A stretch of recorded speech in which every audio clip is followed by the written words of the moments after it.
Hello friends, welcome to the Tech Listen channel. So friends, today I will talk about Cooler Master HAF 700 series. So friend, Cooler Master returned to the roots of their HAF series by introducing HAF 700 and EATX series, focus on delivering pure and undiluted performance. And friend, the case boasts unlimited levels of hardware support, multi-chamber heat dissipation, and innovative patent-pending mechanical design. And friend, its proprietary airflow and performance through attention to detail in mechanical design, easily housing the most power-hungry components on the market. And friend, from SSI-EEB EATX motherboard to multiple radiator locations supporting up to 480 in length, as well as any top tier GPU you can get your hands on. An HF was made for building the system of your dreams.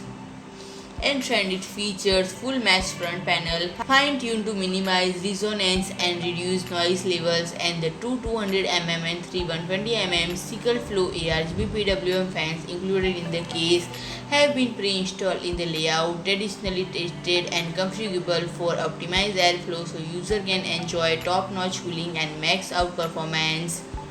And friend, you can full control of lighting effects and color down to each LED, completely customizable, so each system can be truly unique. And friend, if I talk about the pricing, it will be available at MRP of $249. So friend, if you like my video, please do like, share and comment, and don't forget to subscribe my channel and press the bell icon.